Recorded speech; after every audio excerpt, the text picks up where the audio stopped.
When will it end? The wrath of the piglins still burns strong, but we shall prevail. This is the task given to us by those of the Fatelands, so this is what we must do. This is what we will do. How do you expect me to believe that? The sun it's gone. Our advances on this base to stop this so-called night have failed again and again.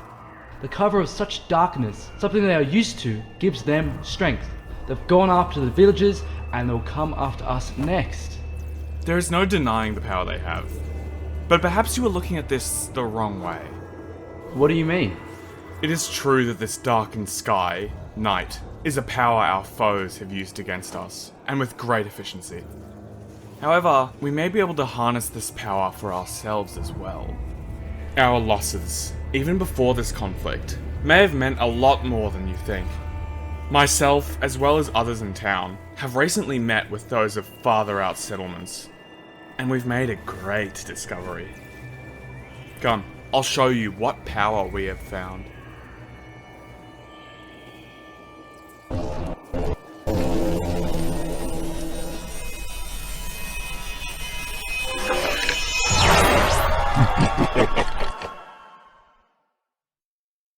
What are you afraid of?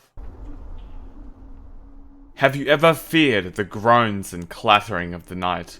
The noises below and beyond your perception? I believe that most of us have been, at one point in our childhoods. Yet, as we continue to explore the world, again and again, we've become stronger and more confident in our ability to handle just about anything. The threats become familiar, just another part of life. At most, an annoyance.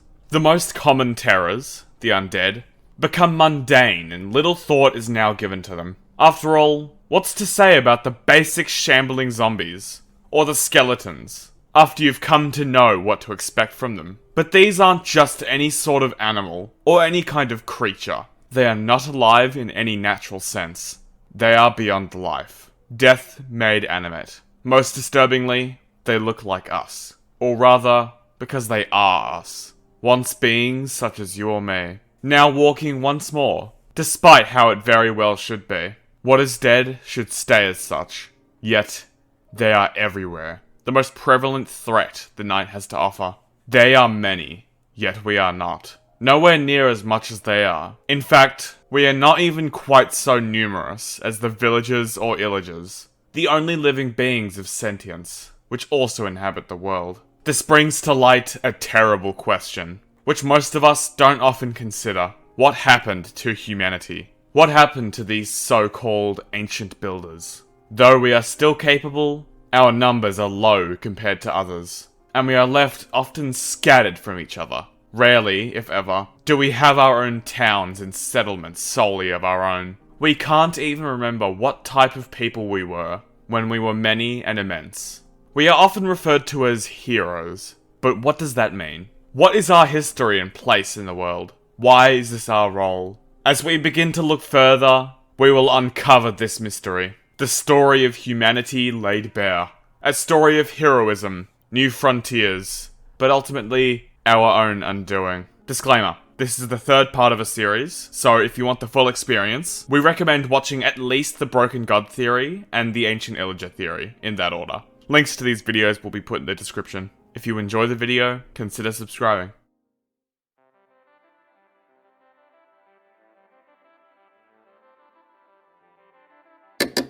The earliest known instances of the heroes of the Overworld comes from a time of legends. In this tale, a brave hero summoned from the future by the hosts, the benevolent caretakers of the early Overworld, is said to have united the entire world against the piglin hordes, who had left their world behind to conquer our own. Yet, as we know, humanity was once much more numerous than just one individual. It also wouldn't make sense for everyone to descend from just one person. We have no reason to believe this person who we play as actually existed. According to the article announcing Minecraft Legends, there are no records or evidence of the great hero that raised their banner to save the overworld. All that remains is a powerful legend. It did not happen in the way we see. There is more to this story we must uncover, history to brush up on. To uncover our roots, we must begin with the Trail Ruins. These are buried structures we must excavate, and likely the most ancient structure of the ancient builders. Upon their release into the 1.20 Trails and Tales development cycle with 23W12A, the Snapshot article describes these ruins as a buried structure from a lost culture.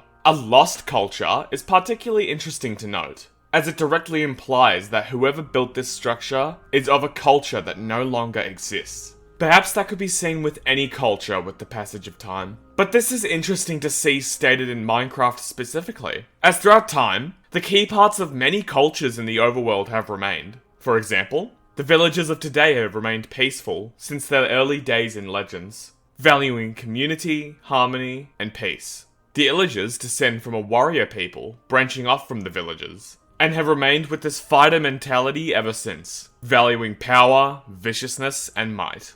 As we see in more modern times, such as in dungeons, there are many heroes which still exist, yet they never seem to have their own cultures or communities, other than the small teams which some may operate in. At most, they'll live with the villagers or somewhat near the village. Their numbers are also considerably lower than those of the other sentient beings of the overworld. Because of this, humans seem like the most likely suspect to have had a culture that has been lost, just as many of them have been long ago. The Friend pottery sherd, which depicts a villager, can be found in the Trail Ruins as well, which would make sense for an ally of villagers to have. And we know that humans since ancient times have helped and protected villagers, and continue to do so now. The names of the armor trims found in the Trail Ruins also clue us in on the roles some of the inhabitants may have had, which reflect many traits players in Minecraft have, as well as the canon human characters we see in Minecraft Dungeons and its novel. Wayfinder is all about wayfinding, which has to do with orienting yourself around the world in all sorts of manners, potentially referencing the adventurous nature of the player and, by proxy, humans.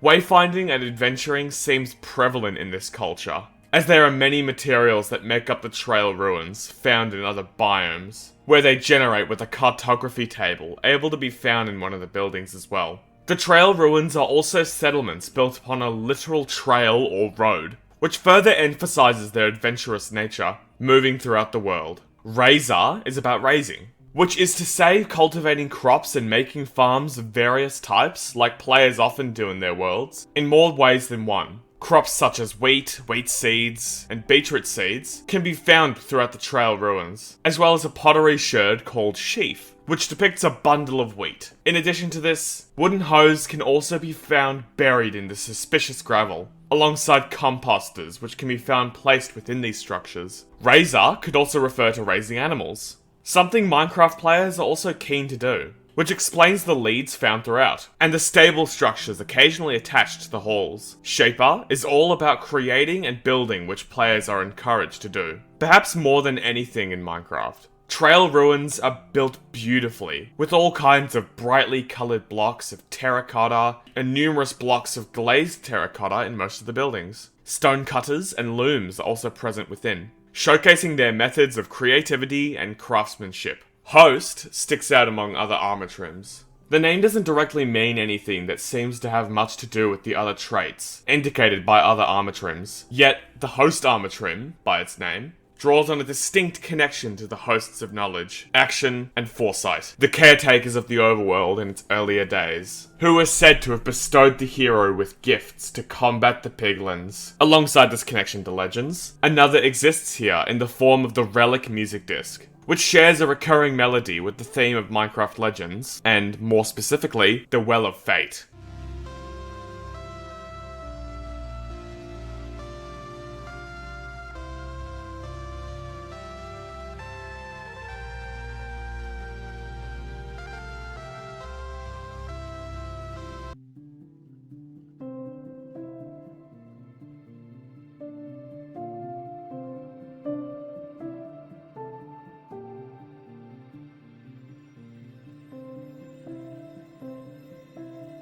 These are two connections to the hosts, and therefore a link to this era of Minecraft history in one place. In fact, the Trail Ruins were likely the structures known as the Zombie Homestead and Skeleton Homestead in their true form. Trail ruins can also appear in snowy taigas, which are the location of the skeleton homesteads. Zombies also fit the themes of the trail ruins, as they're described as having horticultural leanings in the Legends songbook. And they wear straw hats, with the various farming motifs we see in the trail ruins. Despite the fact that they look like villagers in Legends, they likely didn't, as even now we can see many more human zombies than zombie villagers. Skeletons also don't have noses for reasons which should be clear to anyone who knows even a bit of anatomy, as noses are made of cartilage which rots alongside the rest of the tissues in your body long before your bones do. Villagers might not even have skeletons that appear visually distinct from humans. As Mark Watson, a producer for Dungeons, says, "How do they even know the villagers have skeletons?" in response to a post, showcasing various types of skeleton variants, including villager ones. This is also implied by the inanimate skeletons wearing Illager Royal Guard armor in the Minecraft Dungeons Creepy Crypt and Overgrown Temple levels. Both places are locations Illagers are in currently, as of exploring them or have been to before, which we'll talk about later.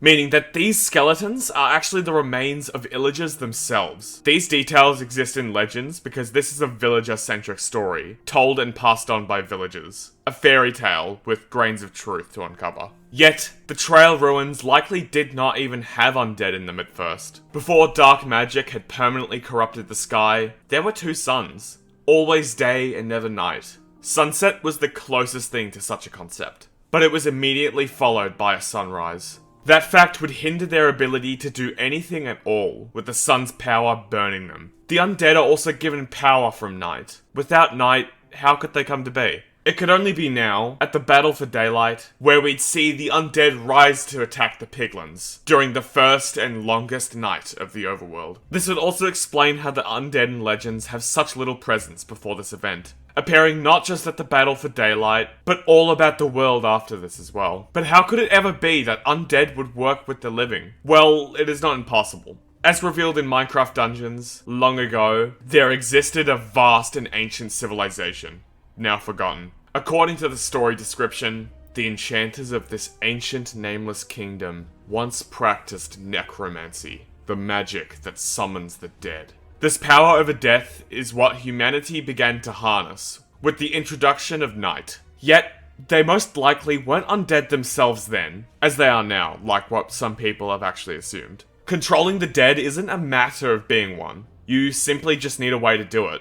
For example, the Arch-Illager, the future leader of the Illagers of Minecraft Dungeons, uses a power called the Orb of Dominance to control them, despite not being undead himself. Something we'll give context to near the end of the video. For the necromancers themselves, they only need their staffs. Even Vanguard mobs from Dungeons hint at this idea. Glaives were wielded by ancient human soldiers like the Vanguard. The description of their weapons states, the glaive, wielded by the servants of the Nameless One, is a weapon with style and power. The Nameless One is a figure we'll go into more detail with in the future. But essentially, he is the ruler of the undead, wielding a staff that can control them. But if it can just control them, isn't the Vanguard being called its servants redundant? Well, maybe. Unless they were his servants in life. Something that would make sense since, as we've established with Archie, it is possible for the living to control them with magic alone. An old statue of a human in the Lost Settlement who wields a glaive also points to this idea.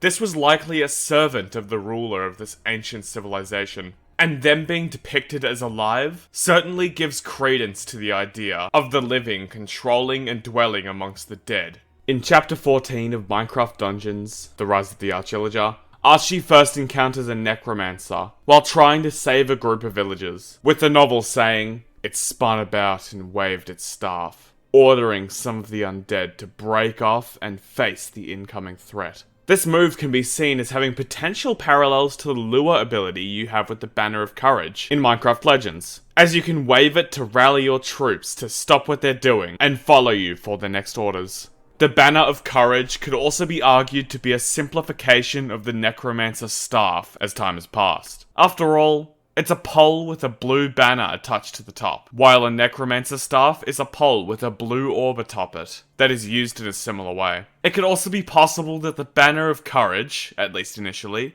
existed to rally troops that are not undead, such as golems, with the staff being an extension to what knowledge had given them. The novel goes on to elaborate. That explained, he supposed, why the husks and skeletons managed to surround the Illager raiding party tonight. Generally, the Illagers were faster than the undead, and managed to keep away from them until they were ready to bring the fight to them. The undead were directed with intelligence and strategy, being ordered to take up different positions and take specific actions by the necromancer to defeat the Illagers. This is also quite similar to how the banner view mechanic works in Legends, which also allows you to order your troops to target specific enemies, structures, and general locations in different ways. Even looking at the base Legends player skins you can choose from, the designs are quite distinct from that of the other games. Wearing skulls for masks, which ties into the undead theming. The choice of hoods, capes, and fabrics at the front of their waists, seen in every necromancer.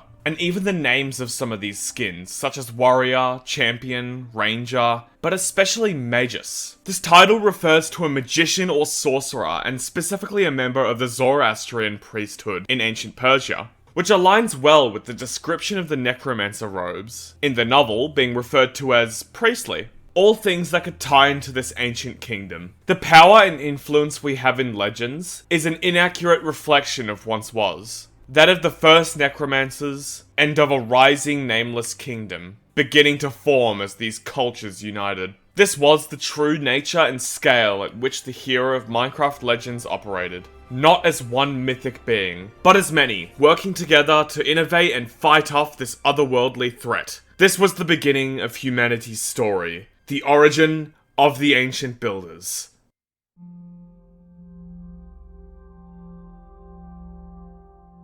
The Desert Pyramid is an ancient temple of the dunes. Often half-buried, they harbour forgotten secrets in their dusty crypts and the chambers within. As seen in Minecraft dungeons, they are of this ancient nameless kingdom, and because of that, they were of human origin, with husks and zombies still roaming the desert temple and dungeons. They may also be just as ancient as the Trail Ruins, or at the very least, they had existed around the same time. Similar to the Trail Ruins, the Desert Pyramids use brightly coloured terracotta, sharing blue and orange among them. The Desert Temple from Minecraft Dungeons, a larger version of the structure, is very much adorned with glazed terracotta all throughout, similar to the Trail Ruins as well. This also supports the idea that the Trail Ruins are a human-made structure, because the Nameless Kingdom is, again, made up of countless undead humans as of now. But what is their significance in the Overworld's history?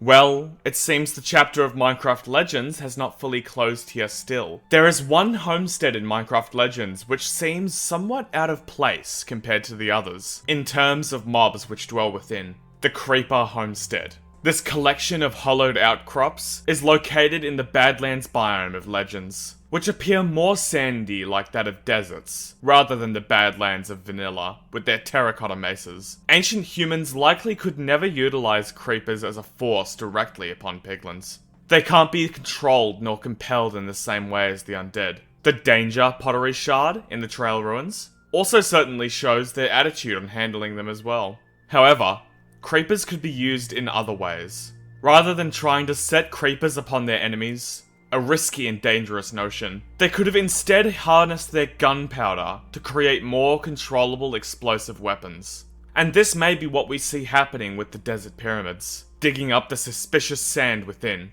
You can find both gunpowder, a component used to make explosives, as well as entire blocks of TNT. This utilization of explosives can also be seen in the iconic treasure rooms of the pyramids, with 9 blocks of TNT placed below the floor, which activate when looters become too careless. Even with the chests of this room, gunpowder can be found. So much explosive power exists in this ancient place, which also happens to share a similar location to the Creeper Homestead. The creeper symbols etched into its walls certainly doesn't hurt their apparent connection either. Looking at this dip where treasure now sits, kind of reminds me of how certain sulfur mines operate when using the Frush process. Dipping down to refine a well of liquefied molten sulfur, which happens to be the main ingredient for making gunpowder. What really sells this idea, however, is the sulfur also makes up the rocky formations of the Creeper Homestead, being referred to as such in the files, similar to what can be seen in Yellowstone National Park as well. This explosive influence would eventually not be solely relegated to the desert regions, as just like legends, this power could be utilized in warfare, rather than only defense. We can even see that this was the case, in at least some way with the Kaboomeri structure, a stockpile of explosive equipment that gives surrounding defensive and offensive structures an explosive kick,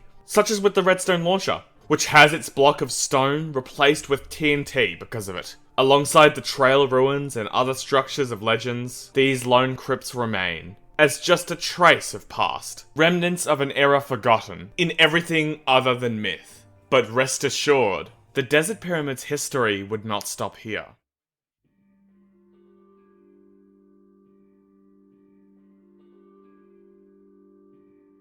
When the piglin hordes were pushed out of the overworld, there was still much to do. With a world united against a common threat, what could that mean for its inhabitants? The jungle pyramids provide insight into this post-Legends era, or at least, one of them does. As it turns out, vanilla jungle pyramids aren't exactly interesting or full of detail. Nor are they pyramids, despite what the name would suggest. The larger structure we see in Minecraft dungeons, however, tells us so much more. Which again, is kind of a low bar, but it exceeds it by quite a lot. The jungle island of this overgrown temple is full of statues of villagers, all throughout the levels, and especially in the overgrown temple. This shows us that villagers constructed these temples of the jungles. In fact, the very entrance to the overgrown temple has a large villager face, carved into the stone structure above the doorway. To open this entryway, you must complete a puzzle, which involves matching two mob faces together, with clues as to which mobs they are, being placed to the left and right of the entrance structure, in the form of large statues. Most of these statues are fairly generic, including an ocelot, slimes which appear in the jungle, creepers, skeletons, zombies, which is worth taking note of, and, of course, villagers, the creators of these temples. There are two particularly notable statues that can be found here, however. The first is the Blaze. This Blaze statue tells us that this structure was built in a post-Legends time frame, after pushing the piglins back into the nether, would likely take the fight to them, with the fortresses and blazes we see scattered across the dimension. This is worth noting, because it could very well imply that the villagers weren't alone in their efforts here. This would make sense, because if the overworld was united, that unity would remain for some time, especially if it's still at war. While there are many statues of villagers found within the overgrown temple, many statues of what appear to be zombies can be found, with their arms outstretched too. Many traps can be found in the booby-trapped tunnel sub-dungeon, which are also found within the desert temple level. That, coupled with the skeleton vanguard that can be found here, which are of the Nameless Kingdom, tells us that heroes, with necromancers among them, helped to build these places, working alongside the villagers. This also explains the many depictions of undead mobs here, such as the chiseled blocks with skeleton skulls carved into them,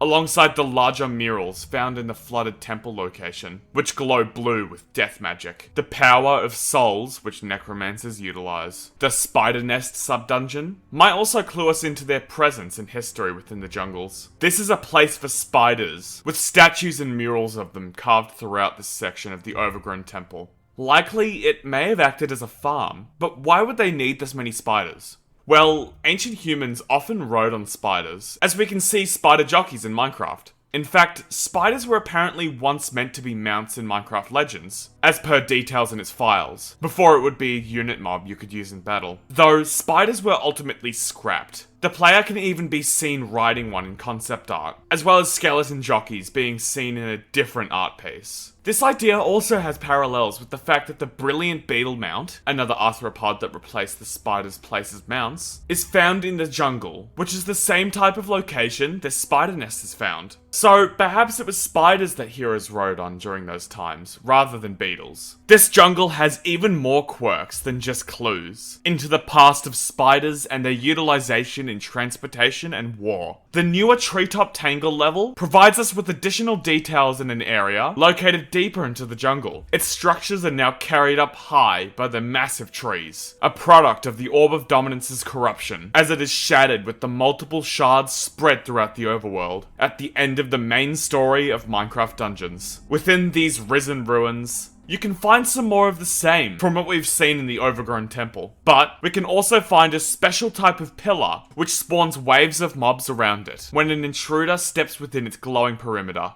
These pillars can be found elsewhere as well, like in the Gale Sanctum and the End, locations which have deep connections to Enderman, one for obvious reasons, and the other for also obvious reasons, which we go over in more detail in the Broken God theory. In that theory, we've theorized that Enderlings had designed these structures, which is especially reinforced with the fact that most of these types of pillars are found throughout the end levels of Minecraft Dungeons. This is also apparent in the fact that this jungle pillar actually spews out purple particles alongside its poison. These types of particles are found elsewhere, like the Void Blast of the Unstable Robes and the Smash Attacks of the End Descent. The fact that this type of pillar is here, additionally with these voidic traits, means that Endermen were also present in the construction of the jungle temples. In fact, this would also explain the Enderman representation, seen with one of the statues that can appear at the entrance puzzle in the dingy jungle. The other types of mobs make sense. Ocelots, creepers, and the slimes are part of the jungles. Skeletons and zombies were present due to the influence of the humans who lived here. Villagers are responsible for the structure. Blazes are a key weapon of this time, created by the ancient builders. The Enderman statue would be built here because they were also involved. Even in the architecture, their influence can be felt with Torii-styled gates found in the Overgrown Temple, just as they are in the Gale Sanctum and most often in the End, the homeworld of the Enderlings. The swirls of chiseled blocks and gates found in the Overgrown Temple can also be seen in the colossal ramparts, as well as the benches of the End. In fact, swirls are a major part of Enderling design, as seen with their decor and technology. The shulkers themselves also have a swirl pattern on their underside. Even the symbol for enchanting, a power we've connected to the End, depicts a swirl in both its icon and the Enchantsmith's banners in Minecraft Dungeons. These beings have been involved in much of the Overworld's history, and this place seems to be no exception. Despite the apparent prosperity here, war was still coming. Or rather, war had already come and gone somewhere else. The Overworld had taken its share of beatings, but the Nether had another thing coming.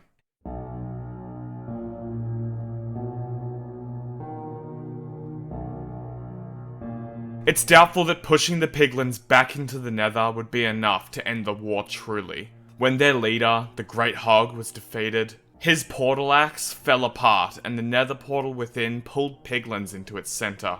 These piglins and the ones still in the Nether would eventually regroup with the capability to strike back. The Seer, a magic-wielding piglin, was also out there, and even though the heroes probably didn't know it yet, they would eventually have to do battle with them. The Seer holds an incredible power for themselves, the Orb of Dominance. Eventually, the orb would end up in the Overworld as seen in Dungeons, and its novel, The Rise of the Archillager. So the Seer had to have fallen at some point. The Nether Fortress is a key example of how these heroes took the fight to the Nether to guarantee the safety of the Overworld after Minecraft Legends. Wither skeletons, as well as the occasional regular skeleton, roam these crumbling ramparts. The chiseled nether bricks block also depicts these undead forces, utilized by humanity. And while they don't appear in fortresses of vanilla, because they weren't updated in the Nether update, they are plentiful in Dungeons Nether Fortress level, which means that they are present in the Nether. The undead, in the form of skeletons as well as wraiths in Minecraft Dungeons, are present in the Soul Sand Valleys as well, likely due to its abundance of soul materials, which would be a great boon to their necromantic practices.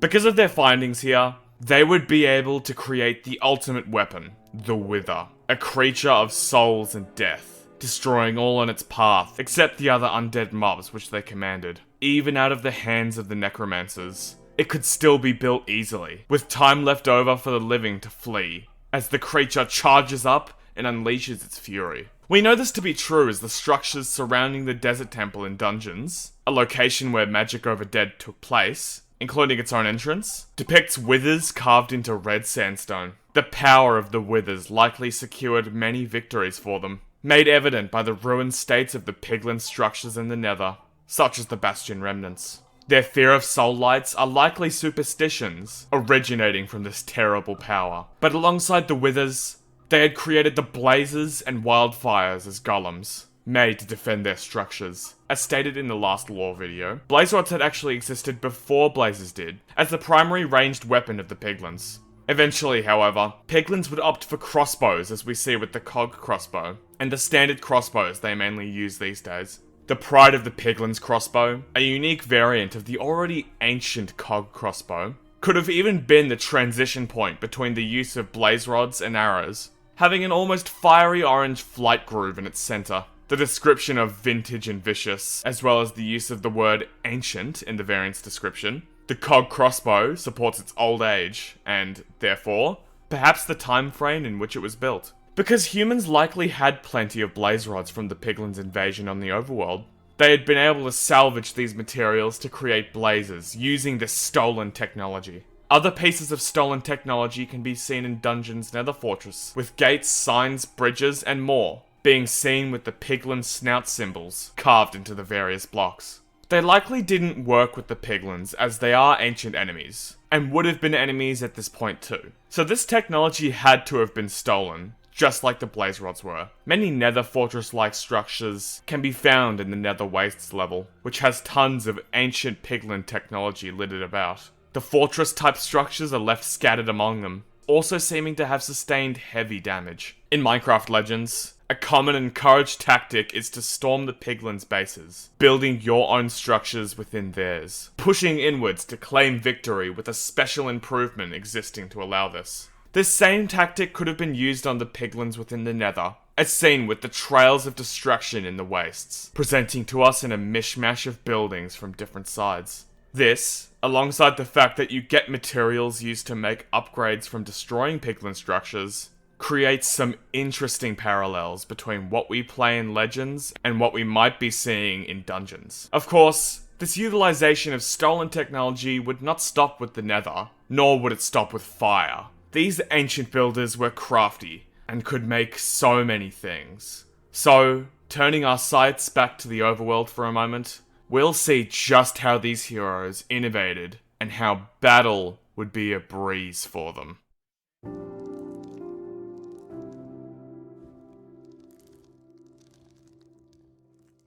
The champions of the overworld needed somewhere to train. After all, you don't fight wars without a bit of experience. And that's what the trial chambers were for. These complex structures being added in the 1.21 Tricky Trials update, located beneath the earth, are not guarding anything. In fact, they contain sections made for preparation and rest, like the entrance rooms, the intersections, and the hallway supply chests. The name itself also gives this away, as trials are tests of performance and ability. In this case, these trials are for combat with different enemies to encounter here, with different abilities, strengths, and sizes in a variety of situations, which may involve scaling vertical platforms, parkouring, and avoiding hazards. The trial chambers were more likely than not built by humans. They heavily utilized spawner technology, something given to them by the hosts, which they would use from then on. The trial spawners here are also decorated with different bases that they sit upon, which represent which mobs will appear from them,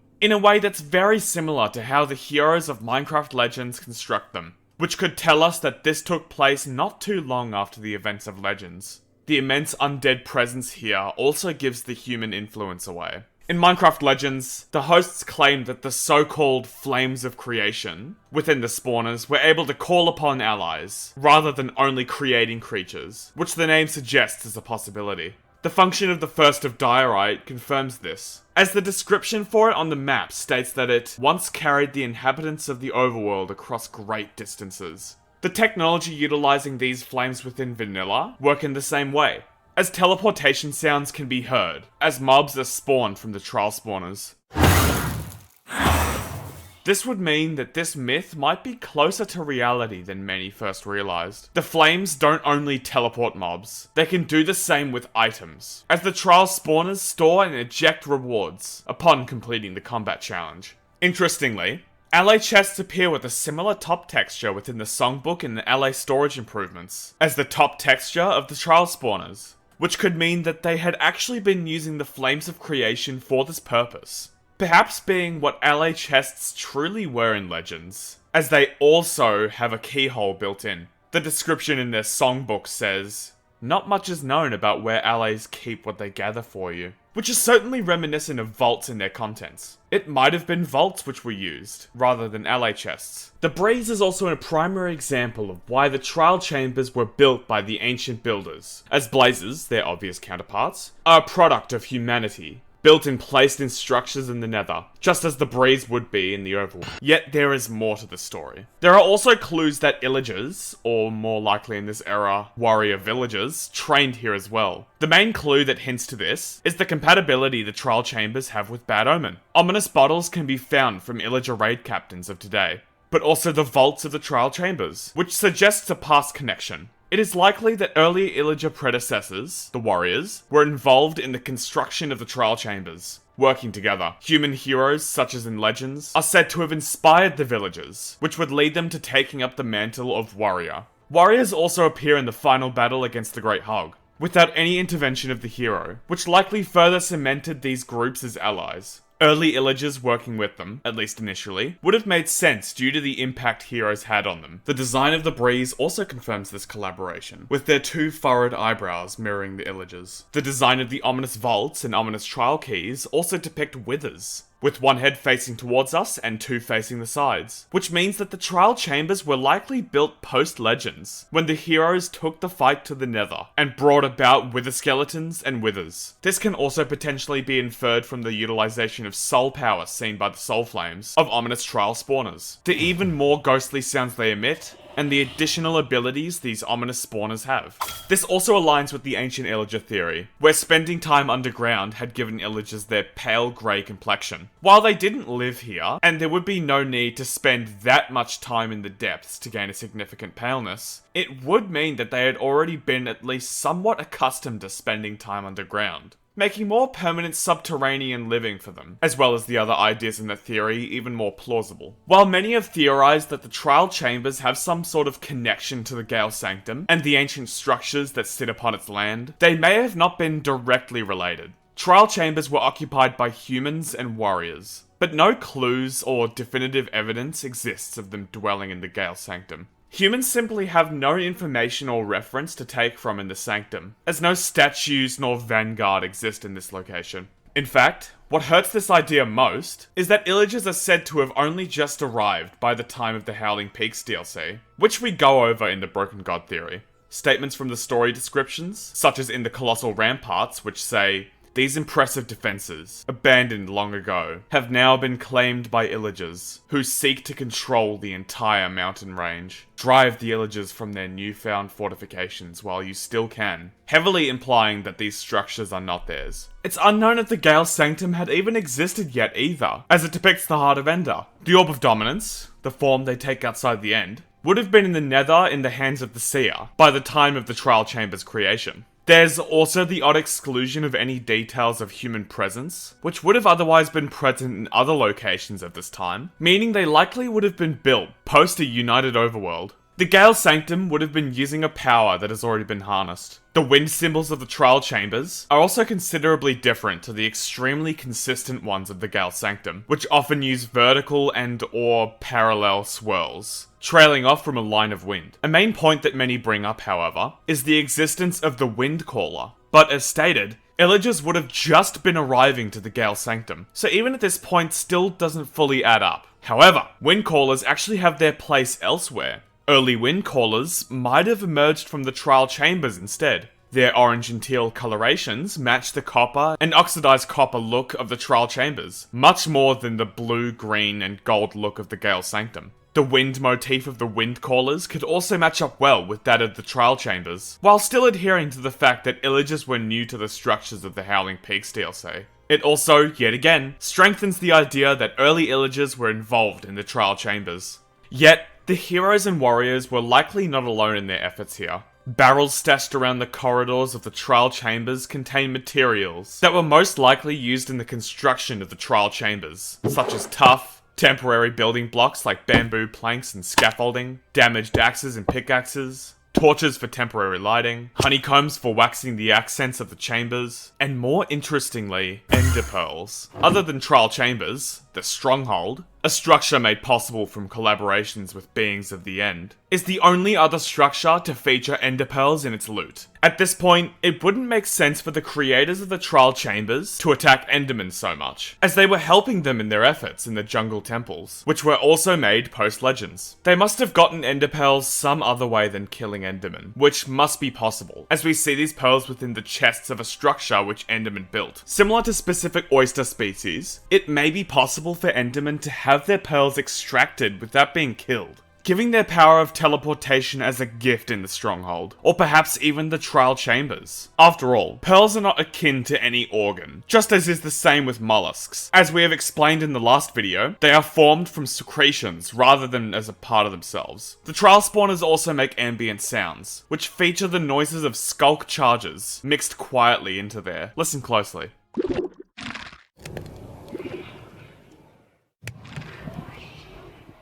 In the ancient Illagers theory, it was theorized that Enderlings had created the skulk as a soul-based technology, which means that they might have also helped in designing the trial spawners too, if such similar effects and powers have been used here. This could also add up to the fact that the heroes had journeyed into the Nether, and into the Soul Sand Valleys, as well as utilizing soul power in the ominous trial spawners and vaults, as soul sand appears in the ancient cities, another structure built in collaboration with the Enderlings. This could explain how trial spawners utilize soul flames in ways not seen in other spawners, and even both types of vaults, which don't make these skulk charge sounds, and lack extra capabilities of trial spawners, such as summoning projectiles when ominous. In fact, trial spawners casting hazards in this way could even be compared to the pillars of the jungle, Gale's Sanctum, and the End. They had a shared technology and designs together, and the pillars, once again, come up as a key demonstration of this when they summon mobs. They use the flames of creation to do it. This would help to explain why different civilizations would have vaults once they're added to different structures as is intended, because they would have shared this technology and resource with one another early on. With piglins and their magma cube spawners, and possibly future vault implementation, this could also be explained as thievery, since piglins take a variety of resources from the overworld during Legends, as seen in cutscenes in their chests, which can store alloys themselves. A fact that could have explained the initial thought process of adding alloys in their prototype forms known as wisps to the Nether in the 1.16 Nether update, before that idea was scrapped. With Endermen once more in the mix, however, this begs the question as to what they were doing here. Why were the forces of the End helping the overworld so much? To figure that out, we must first look to the Warped Forest. We must understand the Seer.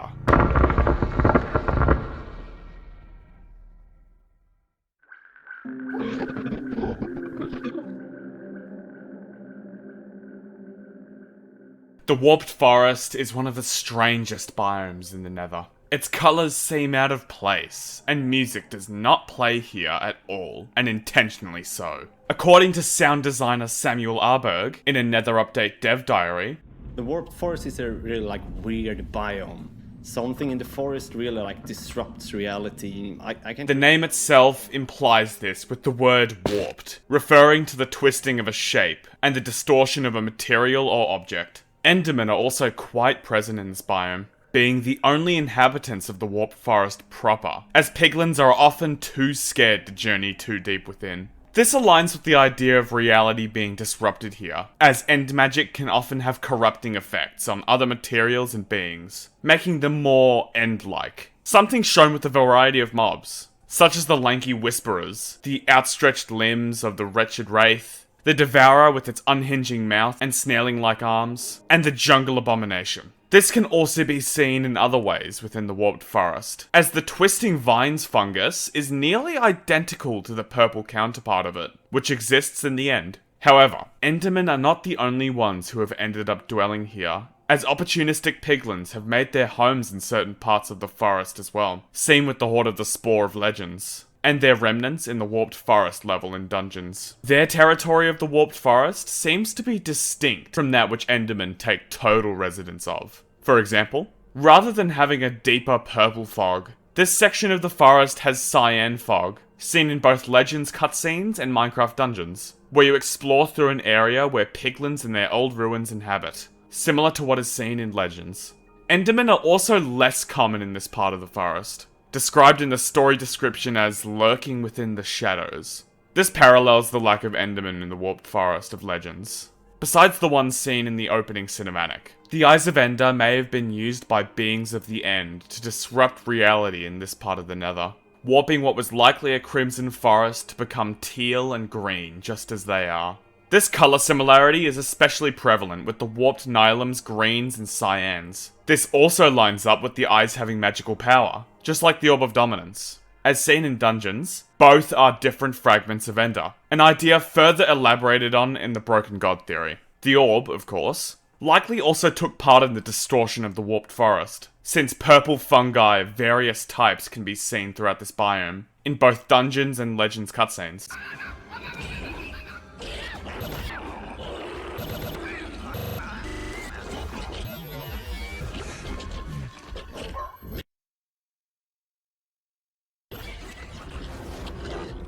When the orb corrupts mobs and objects, they turn purple in their coloration. This can be seen with the corrupted cauldron, which glows with purple flames, the corrupted beacon, which also shoots a purple beam, the whisperers with its glowing violet innards, summoning corrupted seeds that grow into entangle vines, and likely the corrupted crossbow, which makes wither noises, just as the Heart of Ender does when it's defeated. This corrupted motif may be the Heart of Ender's style of corruption. The Eyes of Ender, however, have their own warped way of doing it, and in this, the purple fungi we see in dungeons could be a corrupted fungus, and a product of the orb. Yet, compared to the warped fungi, corrupted fungi are few and far between, which is odd considering the amount of warped fungi that exist to create an entire forest. It likely should be the case that there would be more than those few corrupted fungi scattered across the Nether, since the orb is also a powerful asset to be utilized. Yet this isn't the case. The orb's influence in this corrupting process has been seemingly halted, which means that something potentially ominous has happened. The seer,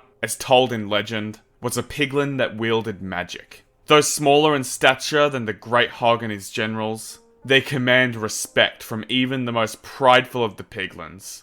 Like the beast who stops their entire hunt with only a frustrated groan in response. The seer, as their name suggests, practices divination, which, by definition, has allowed them to acquire hidden and occult knowledge via the supernatural means of the Orb of Dominance. The seer, therefore, has harnessed all types of magic and spells using this power from the End. But how the seer got a hold of the Orb of Dominance has remained a mystery. How did a piglin end up with this incredible power? For so long, we've assumed, like in the Archaeologist's case, that the Orb of Dominance had plotted the moves of the seer. Yet, it would be strange for the orb to purposefully plot an invasion upon the overworld, as it later appears being utilized and being present among other overworld structures, such as the Gale Sanctum with its lanterns, and its sounds being heard in Disc 5. The Endermen are also helping the beings of the overworld before all of this, and before structures like High Block Keep would have been built. A place the Orb of Dominance held as its domain, in which beings of the End were also implied to have lived in the novel. If the Orb of Dominance was essentially fighting against other beings of the End at this time, why wasn't it locked away as soon as they had gotten a hold of it? Why was it that it would be allowed to continue to rule? The seer seems to not utilize the orb in the same way Archie does, with their motions and actions being quite different. Archie wields the Orb of Dominance and its power by simply waving it around with the action he intends to occur, as seen in dungeons with him waving it around without a word, other than his own laughs and mockings of the heroes. This can also be seen with the Dungeons novel as it describes his usage of the orb, saying in chapter 11, "It crackled with power as the husks approached. As the closest one came in within Archie's reach, he drew back the staff to clock the creature in the face. Instead, the orb flared up with power. Archie watched as the orb's glow intensified. Beams lanced out from it, transfixing the nearest husks and igniting them. Unlike Archie, the seer is consistently seen whispering as they cast spells and magic with their power. seemingly invoking incantations to use the power of the orb. For example,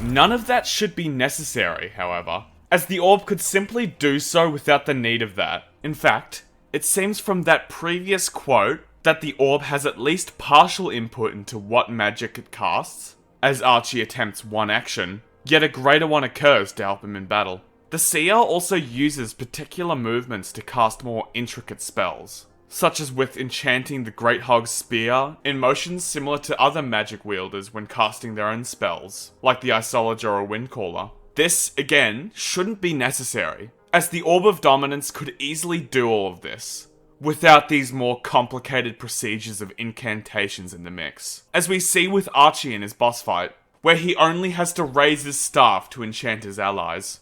Even when he charges himself up before the fight, with similar electricity effects as when the seer enchants the Great Hog's weapon, he only has to hold the orb's staff close. The Orb of Dominance is not just some artifact. It is a creature, which takes this form when out of their home dimension. It finds what appears to be physical comfort from being on Archie's staff, as we see stated in chapter 11 of the novel. With his other hand, Archie took the Orb of Dominance and placed it on top of the staff. It stuck as if he had glued it there. But when he looked closer, he saw that it wasn't actually touching the staff at all. Instead, it hovered over the disc on top of the staff, just as it had atop the pedestal inside the Hollow Mountain. That feels better. The seer doesn't do this, keeping the orb tucked away within their garments, only bringing it out when they need to. Such as when directly giving a beacon core the powerful corruptive energy of the Orb of Dominance, before putting it away again. The seer isn't doing this to hide their power away, so other piglins don't take it. Because we see the respect and command they hold over the other generals, who move out of the way when they pass through. And with the beast who, as stated earlier, stops what they're doing outright at the seer's insistence. Not even Archie does this, holding the staff which carries the Orb of Dominance in clear view of everyone, even with the power-hungry illagers who would likely want to claim the orb for themselves. He even fears this at times in the novel, yet he knows that no one would ever dare, just as the piglins would never dare, to outright disrespect the seer. There is no reason for the seer to do what they do. Considering the orb's approach, and what we know, this is baffling. The seer shouldn't have to put in all this effort in the manner of reciting incantations. The Orb of Dominance could easily do all of this, unless it doesn't want to. Have we ever considered that the seer's relationship with the orb is not like Archie's? The seer may not care for the orb's comforts and desires. When they whisper their incantations, they may be bypassing the resistance and will of the Orb of Dominance in order to utilize its power. Perhaps even restricting it to a degree, so that it won't interrupt the spell itself and do something entirely unexpected. Like what happens repeatedly to Archie in the novel. This might also explain why the seer keeps the orb tucked away in almost any instance they utilize its power. The Orb of Dominance does actually have some capability for movement. It can hover and tug at Archie's staff, which it does to direct him from place to place in the novel. In fact, after the Archillager is defeated, he even struggles with the orb as it yanks at the top of his staff with great force, pulling him as he turns side to side, trying to stand his ground with neither of them seeming pleased with each other at all. The seer may not be hiding the Orb of Dominance in their robes for their own protection against greedy piglins. Instead, they'd likely done this to be sure that the orb was kept in line and would not overstep its bounds. After all, even using the orb's power directly seems to hurt them, as we hear the seer screaming while corrupting the Night Beacon core, in a way they never do with the other spells they cast, when channeling the orb's power through their staff instead. The orb's initial resistance would have likely taken a toll on the seer's health as well, which could explain why they seem almost sickly and physically frail, despite the power in their possession.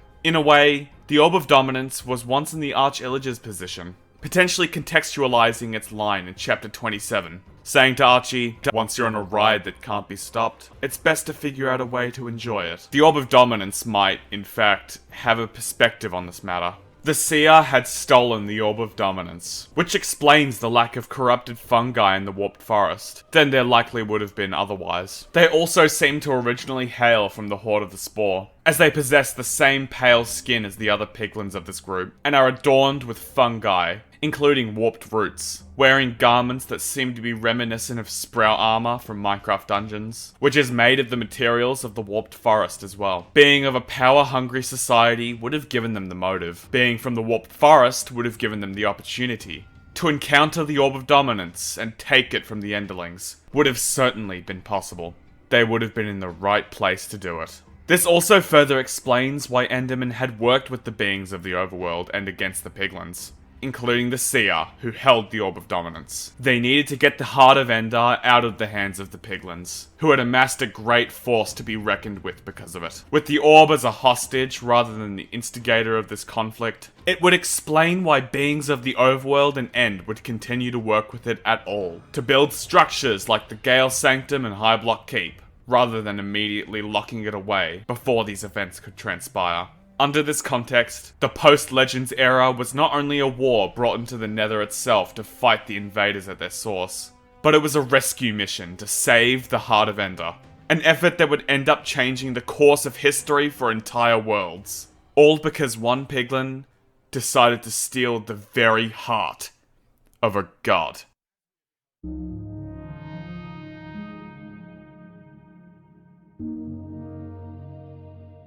As we have covered in the Ancient Illages theory video, the ocean ruins are the structures which were once the villages of Minecraft Legends, with villagers and warriors eventually taking hold of their own regions, as seen with the warm and cold ruins respectively. The ocean monuments are structures built by villagers, as seen with the incomprehensibly large quantity of statues, which depict them within this location, in various shapes, sizes, and materials. The Guardian design even furthers this idea, with the fact that they're artificial constructs, essentially golems made of prismarine, that shoot concentrated energy beams. They also have monobrows, just like other villager-made golems. An important detail, as eyebrows of any type aren't usually found on golems, besides those of villagers and warriors, with iron golems and the breezes as examples. A villager head, because of course the villagers would make it in their own likeness. The ocean monuments are quite literally monuments. A word defined as a lasting evidence, reminder, or example of someone or something notable or great, according to the Merriam-Webster Dictionary. Essentially, these great temples of the seas were built to honor something, and likely they were built in reverence to the Well of Fate, the ancient spring said to have brought life to the Overworld, having similar designs, and a predominant makeup of prismarine. For example, the top of the monuments are the same as the top of the Well of Fate, and monuments have a symbol at their front, which is present within the well. It could be that ocean monuments, as they originally were created post-Legends after the hosts had left the Overworld. Perhaps at around the time the trial chambers were made. This would explain the abundance of this orange metallic substance, which makes up many doorways, braziers, and murals within the abyssal monument level. Something further cemented as being copper, as the seemingly oxidizing villager statues are literally called Copper Villager, under the statues folder of the Hidden Depths DLC files, as they existed at the same time in an era of a united overworld. Humans certainly ventured here, as well as the ocean ruins, being the protectors and champions of the world and the people living here. This was nothing new to them. Heroes visited villages all the time to collect supplies, and offer their services to the villagers of the overworld in Minecraft Legends, with the fight against the piglins taking place. This is also made prevalent by the Trident, a weapon and tool made of prismarine, a prized creation among this civilization, for its innovative qualities using materials linked to a holy location, also made clear by its presence in various murals. The Trident can also be found in the trial chambers, which strengthens the idea that they existed at the same time, and that these groups had relations with each other, a commonality in an era of unity. This may also be why villagers have maps to trial chambers, as well as ocean monuments today. many of their ancestors once dwelled within oceans, which had contact and partnership with those who built the trial chambers. This also confirms that heroes had been passing through, in large part to utilize these pole arms, which can be seen with the many drowned, which now exist wielding these. Beings which, interestingly enough, drop copper, the material of the trial chambers. The lack of human-based representations in undead statues or murals, compared to other locations of this time, does seem to indicate that this was not a fully permanent residence for them. This could also be inferred by the shipwrecks of vanilla Minecraft, which can store TNT, which was highly utilized by human civilizations, such as with the desert pyramids, as well as the bamboo, which can be found crafted into the form of planks, scaffolding, and hanging signs within the trial chambers, which could also correlate to their presence in the jungle pyramids. These shipwrecks were from visitors, at least the ones who didn't make it. Yet, there may have been a time where aquatic means weren't even necessary to reach these locations. At some point, the monuments and ruins became overrun by water, through a possible location of potentially rising sea levels, as well as sinking deeper into the waters themselves. This is confirmed via the Guardian Bow's description, which states, forged from fossilized coral. The Guardian Bow is a remnant from sunken civilizations of lost ages, which suggests rather directly that many of these underwater structures sunk. The description of the abyssal monument level says as much, stating, sunken sprawl. An unbelievable sunken temple sprawls before you, a place lost long ago, to time and the changing currents of an indifferent ocean. Brady sees them.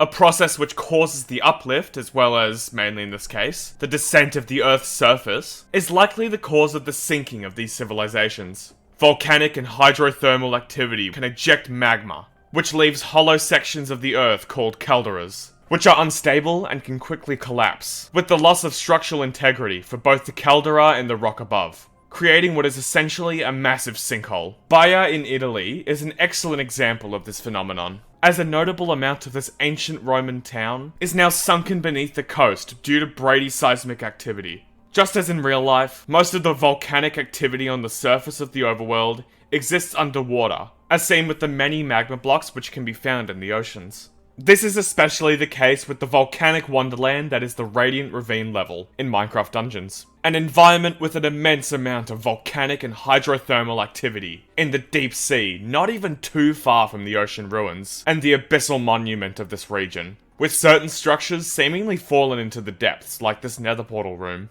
If volcanic activity sunk these ruins, that could explain why there's so many magma blocks around the ocean ruins of vanilla Minecraft. Brady sees them can also lift up land as well, which could even explain the ocean ruins found in higher elevations, notably, up on land. The villagers and warriors of these civilizations likely suffered at first, but they quickly learned to thrive, it seems. The Well of Fate is deeply connected to the waters of the overworld, and prismarine, a material linked to the Well of Fate, helped them to overcome the sunken state of their homes. Besides using the bubble columns of the magma blocks and vents to breathe underwater, they developed a new technology known as the conduit, to not only breathe, but to mine, swim, and even see as well as they would on land. We can see how this device was put into action, with the various conduits placed all around the ocean ruins, and the abyssal monument of Minecraft Dungeons, where conduits even acted as keys of sorts, to power certain devices and open doors. Harnessing the waters even further was likely how they created the tridents,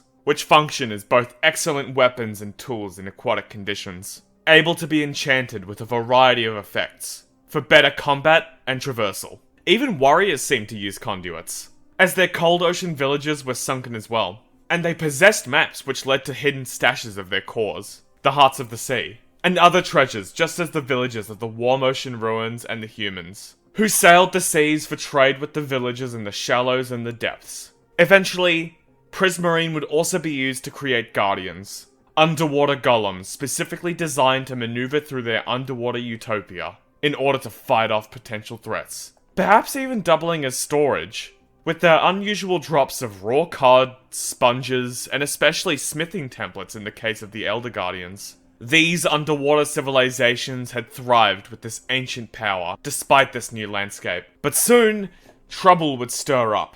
Would they be ready to handle not just the changing currents, but a changing world?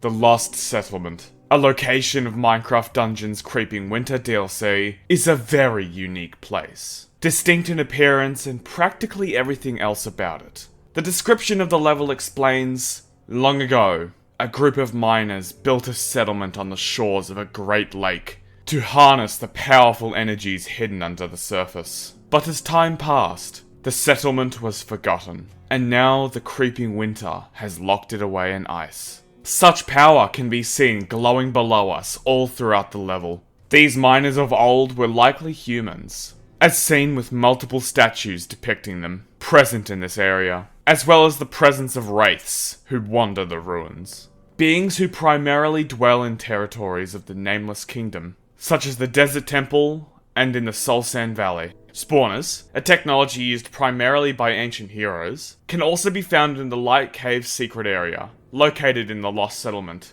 as well as the River Lock's secret area of the Frosted Fjord, which contains blocks and lamps that appear in the Lost Settlement, suggesting a connection to spawner technology. Now, the Illagers have breached the grounds of this place, as seen with their very presence, their campsites, statues from High Block Castle, and their siege gear. The appearance of runic magic is also prevalent throughout here as well, with Illager alt symbols magically floating among the lamps. These symbols are the alphabet used by both villagers and Illagers alike. In the last theory video, also covering the breezes, we came to the conclusion that witches likely also utilized these symbols in magical ways as well, likely being involved with the hidden runes which unlock their bovine path. This is also made apparent via the Heartstealer's description, which says, gifted to one of the Arch-Illager's most distinguished generals upon their conquest of the Squid Coast. This rune blade is infused with dark witchcraft. Interesting that a rune blade utilizes witchcraft.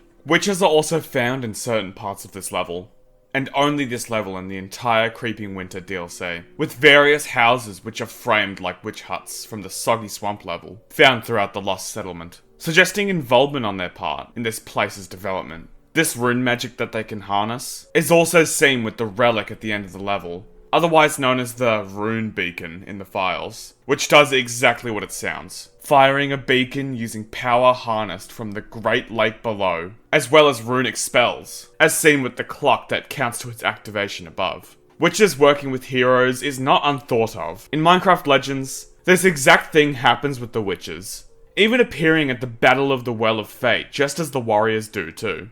In a united overworld taking place after such events, their collaboration is far from an impossibility. The magic of the lake was likely used for many things, including torches, lamps, magic, and relics, like the beacon seen here. Witches utilized nature to practice all kinds of magic and brews. If anyone could, they would certainly have the knowledge to harness this power. Because of this, the Lost Settlement would have existed in a post-Legends world. We can even see this expanded on further.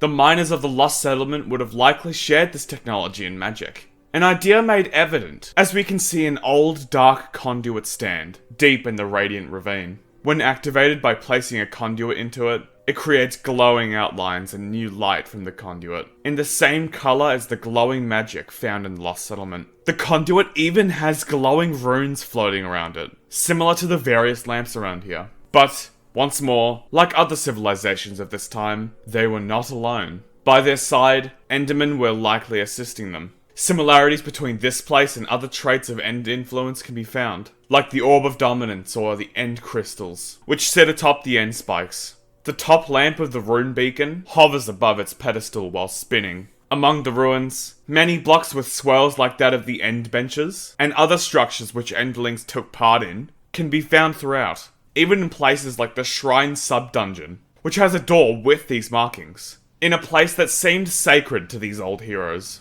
Eye markings can also be found next to the buttons of the rune beacon, the plates covering the buttons as each stage of the activation process ends. This same symbol can be found in the arena eye pillars, which are likely influenced by End design. These redstone-powered pillars are found in various locations, like the territories of the Illager Empire, such as the occupied village of the Archhaven and the Fiery Forge. High Block Castle, as theorized in the Broken God theory, was an Enderling construct remade by Archie, under the influence of the Orb of Dominance. The Fiery Forge may be similar in this. As the Orb explains to Archie, we just need a source of redstone and incredible heat. Then we can build the Fiery Forge, where crafting such golems is done. Already having the name in mind, just as it did with High Block Keep during the planning phases of its construction, as if it had already existed as well. In certain caves and caverns, you can even encounter structures in ruined states, more damaged than the ones currently used by Illagers, suggesting that these are the remnants of what Fiery Forge was, before they came to use it. Within the Fiery Forge are also the Arena Eye Pillars, which exist in the newer sections of the Forge, which have been built by the Arch-Illager and his forces. This suggests that he would know how to build them, likely using the orb to do it, along with the many other things he creates with its help, like the redstone golems, which also suggests that these Arena Eye Pillars are of this older time as well. Interestingly, the Creepy Crypt, a structure older than Archie's reign, contained these pillars and likely has Enderling influence because of it. It's also seen with the swirl symbols we've come to expect from Enderlings, on many blocks in important locations, such as stone doors like those in the Lost Settlement and colossal ramparts, various shrines and tombs as well. The sound of the Arena Eye activating also furthers this idea of Enderling design, with a teleportation sound being heard as its horn blares. Take a listen. In a similar way, the Desert Temple of Minecraft Dungeons was likely assisted in its efforts by Enderlings as well, which would certainly make sense, as other locations which existed during this era were often influenced by the End in some way. This can be seen, first of all, with the swirling chiseled stone bricks appearing once more throughout the halls, and with the presence of a rune room here. Rune rooms can be found in various locations, including those which have Enderling influence, such as with the Soggy Swamp, as mentioned in the previous video discussing witches, the Fiery Forge, which furthers the idea of it already existing in the past, High Block Keep, which makes sense since it had already existed, Creeper Woods with all its crypts including the Creepy Crypt, and even the Cacti Canyon and Desert Temple, which once again supports the idea that Enderlings were at one point involved here. This would explain why the Nameless One, the ancient ruler of the Desert Temple and the Nameless Kingdom, seems to be aware of the End, the Orb of Dominance, and High Block Keep specifically by its name in the Minecraft Dungeons novel, since it and the civilization he was a part of has had encounters with these locations and beings before. Together, they had become strong, but with empires, togetherness often lasts only as long as is necessary.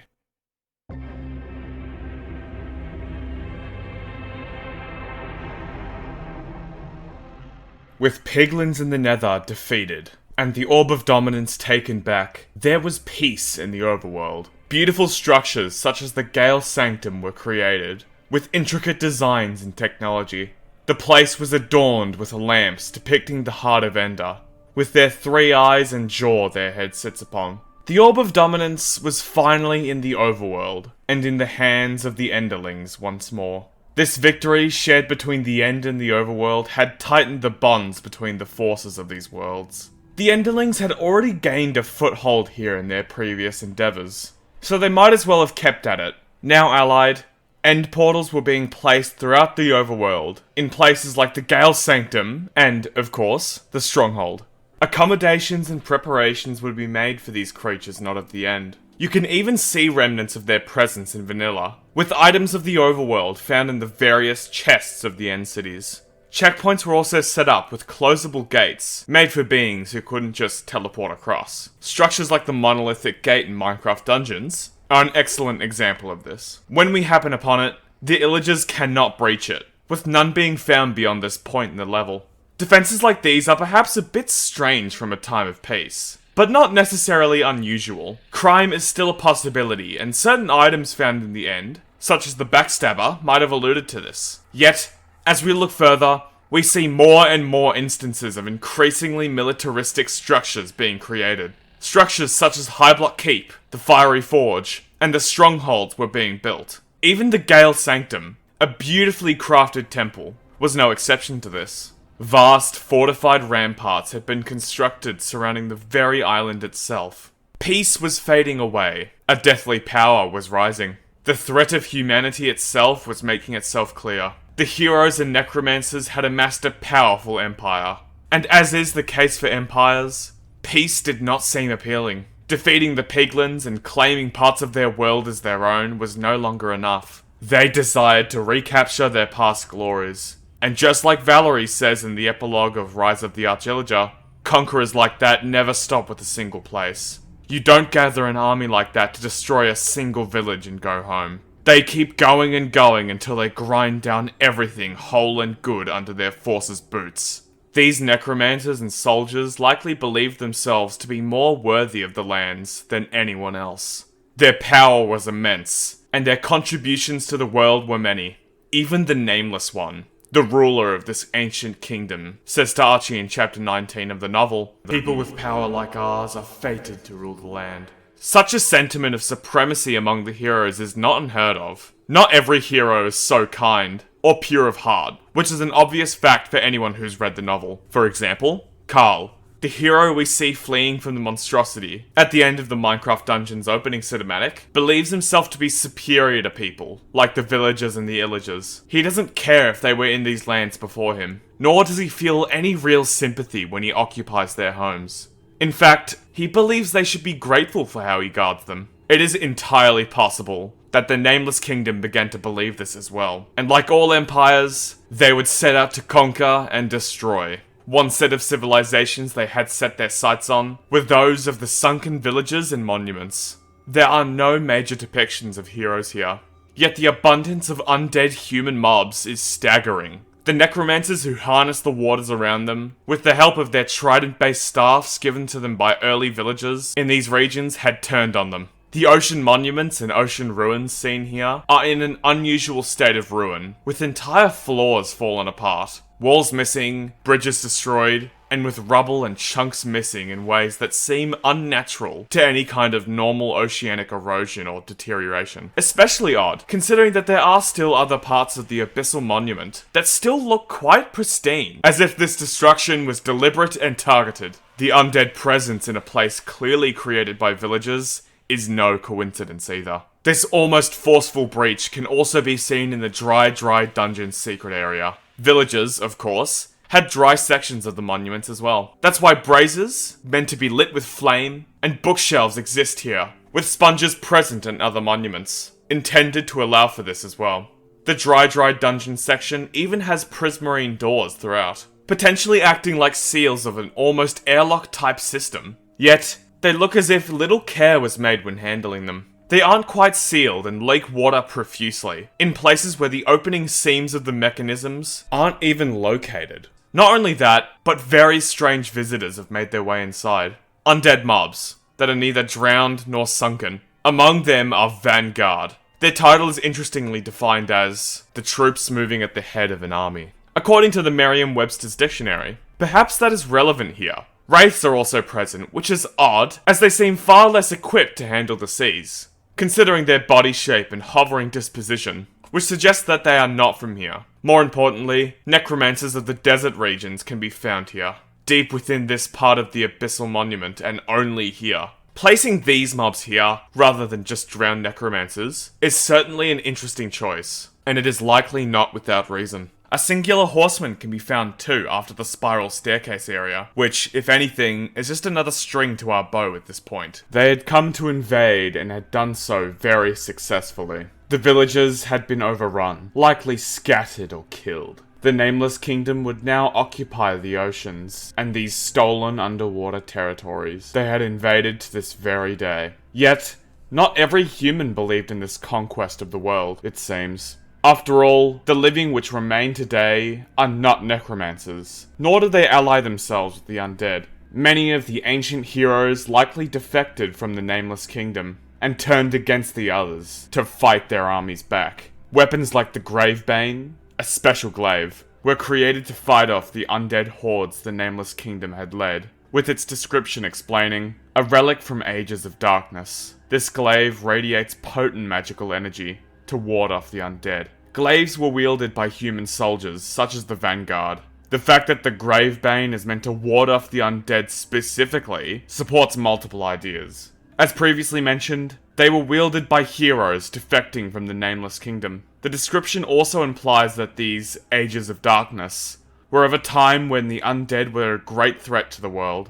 a notion that lines up with our claims, and supports the idea that the Nameless Kingdom had been expanding its reach. Essentially, it was a civil war between the heroes who practiced necromancy and warfare to control the overworld, and the heroes who truly believed in protecting the overworld from threats like these. However, countless likely perished from the battle, and assimilation with the undead hordes of the Nameless Kingdom. This is the most likely reason as to why there are so few heroes compared to villagers and illagers today, and especially the many undead roaming the world. Death on either side would only fuel the undead. From a different but perhaps converging angle, however, the war of these ages of darkness was being fought by Enderlings, leading the charge on a different front. It stands to reason that the Nameless Kingdom would want to invade them, and perhaps the end itself eventually. It harbours great and secretive power. The Backstabber, once more, might even hint to this. It's not just utilised by thieves who would attempt to plunder the end, but also assassins, people who murder notable individuals for political reasons usually. This is why grand structures such as the Stronghold,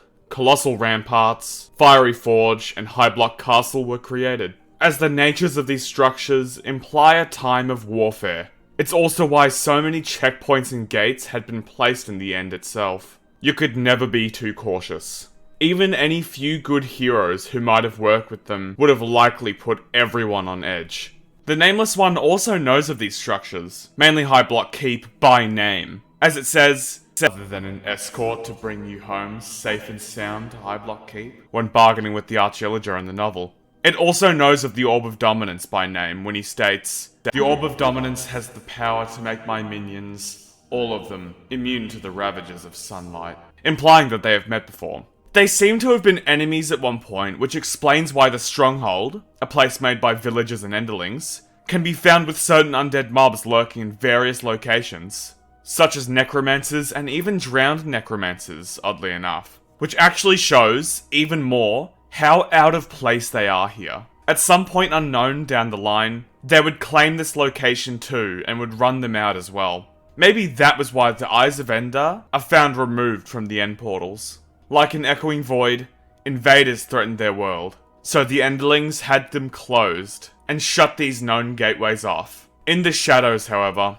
they had been working with the warriors, now illagers, for in the depths of the world. With their underwater homes now claimed, even more of them would dwell within the already densely populated ancient cities. Their underground way of life would leave their skin pale and grey, as theorized in the ancient illagers theory. They worked more than ever before on what may have been their most ambitious project yet. The Orb of Dominance seemed to have been spearheading many efforts in several locations, such as the Fiery Forge and High Block Keep. This would include the ancient cities as well. This makes even more sense, as these structures had existed during this time of war, in these ages of darkness. This idea is even boosted by the very protagonist of Disc 5, who we've theorized to be an agent of the Nameless Kingdom, placing withers which can be heard a few times throughout Disc 5, to bring destruction and terror upon them. The power of the Heart of Ender also being heard later on further supports our claims. The inhabitants of these ancient cities, who we've theorized to have created the Skulk and Warden as defenses against the Nameless Kingdom, may have even elsewhere, as Skulk can be found throughout caves, but don't necessarily need a city to generate. Skulk can only spread with death taking place near the catalysts, which are found everywhere in the Deep Dark. War and battle would be the reason for immense quantities of this substance. Skulk catalysts can't create other catalysts, and killing wardens is not exactly easy. And the undead do not have the intelligence to not trigger the Skulk sensors, and anger the wardens all at once. So they'd be easy pickings. Because of this, the quite frequent generation of the catalysts in the Deep Dark overall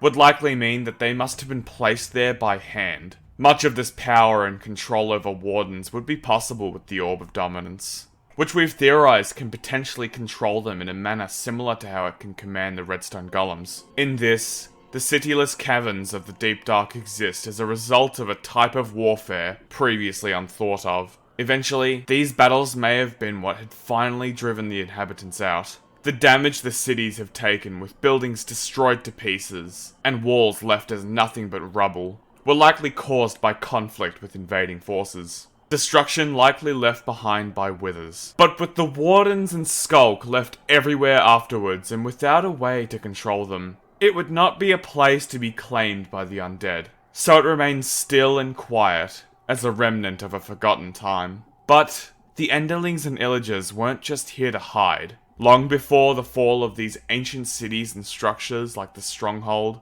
they had found something. Above the city centre, a massive gateway of reinforced deep slate, made from both standard deep slate blocks and skulk, sits atop a large shrine. They had constructed a portal, framed with the familiar symbol of the Well of Fate. They were trying to find the hosts. They needed their assistance in this crisis, in a world they had nurtured, but instead, they might have found something else.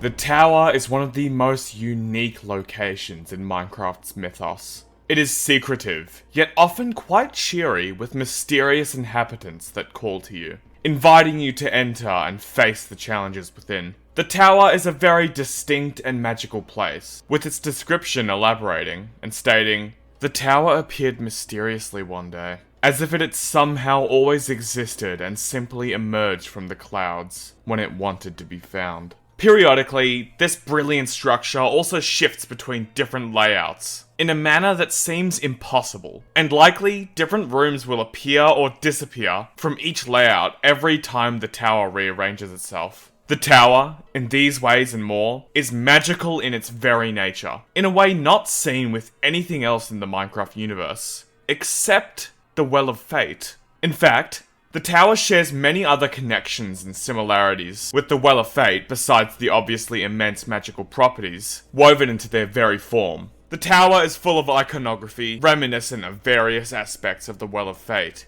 and other structures which relate to it. For example, the tower has many instances of ascending shapes, and pillaring depictions of the tower, which often reach towards a square shape above. This same type of imagery can be seen carved into various surfaces and depictions in banners. The ascending shapes in particular can be seen in the architecture of the tower, with its doorways, the main entrance to the tower, the windows of the tower, the outer archways of the tower, and more. These symbols and shapes can also be seen in concept art, which further elaborates the intent of the squares above these symbols. As something supposed to be representative of the sun, this is made more obvious by depictions of a bird-like creature placed all throughout the tower, which reaches towards the same shape as well. One of the chiseled blocks placed into the outer walls of the tower particularly displays these solar qualities well. All of these shapes consistently appear in concept art, with little variation in appearance, which means that these are likely important.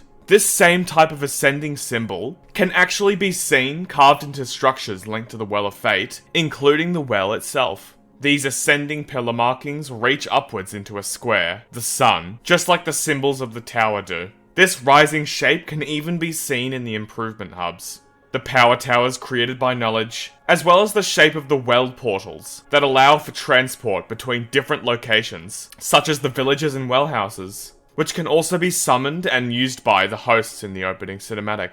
These gates of the Well of Fate are also shaped similarly to the, yet again, ascending doorways of the tower, which act in much the same way. The doors of the tower take you between each floor, and in areas located in other dimensions entirely, in a similar manner to how the gates of the Well of Fate can lead into the space that it inhabits in legends. The tower also has some additional symbols, found in other structures relating to the well, such as this one, which mostly takes the form of a square, with other smaller squares placed into its corners. This shape can also be found in the vases of the Ocean Monument, a literal monument to the Well of Fate. The symbols referred to here don't necessarily always have to be in a box shape, however. Often, they also take the forms of squares placed on the ends and sides of lined accents of the various makings of the tower. For example, the tower door has only one square, placed upon the corner of two connecting lines. The red banner of the tower also has the two bottom squares sticking outside the box's corners, rather than within. Even the Tower Keeper themselves, with their unique smith outfit,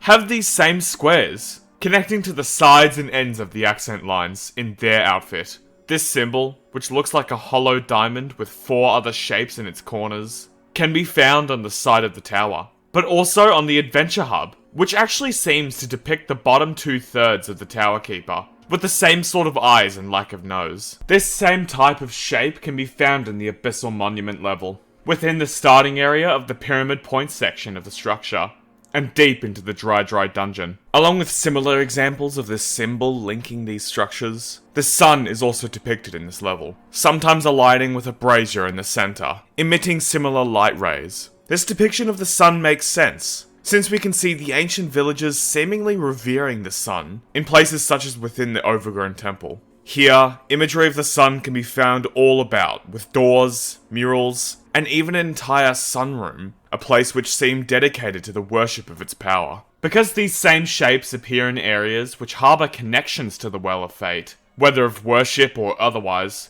the symbols here must be of this ancient spring. You could perhaps even argue that the squares within a square type of shape that we see in these places could be likened to the shapes we see relating to the Well of Fate in Legends, which depict triangles in the corners of a square, something that can be found on top of the structure atop the well and the village fountains of this time, and with the surrounding light of the podium, which the hosts peer into to gain visions of the overworld. In fact, many villagers today even seem to utilize this shape in more recent times, as seen with many of the merchants we rescue throughout dungeons, which means it must be of significance to them. It being a symbol of potentially ancient religious significance would be understandable in terms of why they use it, and why it would also be found in ancient structures which relate to the Well of Fate, such as the ocean monuments. The Tower Keeper is particularly mysterious. They run the operations of the tower, but what they are has been a mystery. They appear golem-like, with the way their body parts are switched around interchangeably, in ways that aren't conductive to how an organic creature would operate, as seen with the various forms they take, disguising themselves as different merchants. Their legs are also quite rocky in appearance, sounding solid like rocks when they hop around on each other as well. In fact, Mark Watson, a producer for Dungeons, outright calls them golems in a post, where he showcases a cool Lego model of the Tower Keeper, sarcastically saying, "It's definitely not 3 golems in a trench coat." For these sorts of reasons, many have theorized that these mobs are actually tough golems, but tough golems weren't added nor are canon to Minecraft as of yet. If anything, the top one actually looks more like a cobblestone golem, with the shaping of its fists. Even then, these creatures seem special, and far more than any other golem we've seen. They are quite intelligent, operating the tower with the organisation to have an actual room for the staff. They even feel a need for comfort, as we see with their 3 beds in the staff room, as well as the clothesline where they hang up their uniforms. They also use magic, casting spells in ways that golems have never been capable of doing. Most golems simply couldn't do what they do, especially due to their lacking intelligence. As the Rise of the Archillager novel elaborates on in Chapter 13, the redstone golems are not very smart. They need guidance from someone who can understand the situations they might find themselves in. Archie nodded at that. As much as he didn't like the answer, it made sense. The iron golems that protected villagers worked something like that. They were strong and tenacious, but relatively easy to fool. The Tower Keeper even sounds quite different to a regular golem. They actually speak in the same way villagers and illagers do, instead of the hollow breathing that regular golems make. Listen to the Iron Golem and Redstone Golem, for example. Now, listen to the Tower Keeper and the close similarities they have to villager and illager speak. In these ways, they are actually quite similar to the hosts from Minecraft Legends Well of Fate, who are attuned with magic and speak as well. Additionally, Mark Watson, in a response to a tweet directed at his post, which jokingly states that the Tower Keeper is comprised of tough golems, says, They look a bit more legendary to me. Implying them to be something more, and perhaps even connecting to what we see in Minecraft Legends, with the word legendary capitalized, interestingly enough. Even in consistency, they may be the same, as the hosts might be golems of some sort too. Action is the most obvious. Being made of some type of cobbled rock, knowledge appears to be like a polished stone of some sort, with their sounds possibly also indicating this, as their sprinting sounds and landing sounds seem solid, and occasionally have an echo to their small thuds. This fact is more explicit in the official artwork of the hosts, in which you can see knowledge with an actual crack in one of their corners. Foresight is the least obvious in this, but considering the makeup of action, knowledge, and even the Tower Keeper, Foresight being essentially a pillar of smooth pink rock is not out of the question at all. With all the connections and similarities the Tower has to the Well of Fate and the many connections the Tower Keeper has to the hosts, the Tower Keeper may actually be a 4th host, or rather an extra set of 4th, 5th, and 6th hosts. The hosts being golems of a more powerful variety presents a greater implication, however, which is that someone or something made them. This is actually something we alluded to in the first theory where we covered the Seer. They aren't as powerful as something like the Heart of Ender, which we've theorized to be an actual part of a god, so they don't seem to be too high up in whatever celestial hierarchy they're in. They're no gods. In fact, the hosts have only ever been described as the caretakers of the overworld, rather than the creators, which begs the question as to who or what they're taking care of it for. The tower may provide clues into at least one of the beings above even the hosts. These symbols of a strange bird-like creature are found all throughout the floors of the tower, but it is never seen in game. The Tower Keeper, a new set of hosts, has set up banners, carved murals, and has generally placed the shape of this creature everywhere in the tower. In the banners, this creature flies high above even the tower itself, reaching for the sun as well, in nearly every one of its depictions. If the Tower Keeper and the set of hosts that make it up, beings of this stature adjacent to that of legend, seem to hold this creature in high regard or even revere it, then this beast must be higher than the hosts themselves. Villagers of the ancient ocean structures may have even known and remembered it before the idea was lost to time. This bird-like beast was not actually fully a bird. Its tail actually sports a fin, and it has only one eye, judging from what appears to be the top angle we see of it, with both of its wings spread out to the skies. The villagers of the ocean monuments could have based their guardian designs off of this figure, as they share similar fins and only one eye, which is an already interesting design choice for guardians to have. If this creature had a relationship with the hosts, being a superior to them, and had links to the Well of Fate for the same reasons, it would make sense for these ancient villagers, creating these monuments to this primordial spring, to have based one of their creations off of it. The fin of this creature would also link it to water, which is a key aspect of the Well of Fate. This may also explain why the villagers made many statues and murals of the Guardians in the Abyssal Monument level, something they don't usually do, since they were made in the image of a higher being than even the hosts, the original caretakers of this world. The Enderlings and Illagers were trying to bring back the hosts in the ancient cities. They needed help in these ages of darkness, with their struggles against the Nameless Kingdom, who were attempting to conquer the world. Their portals in the ancient cities were framed after a symbol of the Well of Fate, being made to reach where the hosts had gone after they had left the overworld, deeming it to be ready to sustain itself. But instead, they might have found this beast of creation, of sorts, that is depicted in the tower, and it would prove to be far more effective than the hosts could ever be. This creature may have even created the Tower Keeper, which is why they seem to revere it, and place its image all throughout the tower, and for this reason, it may have even created the original hosts. Because of its links to them in the Well of Fate, it likely wielded the power of creation and life by its side.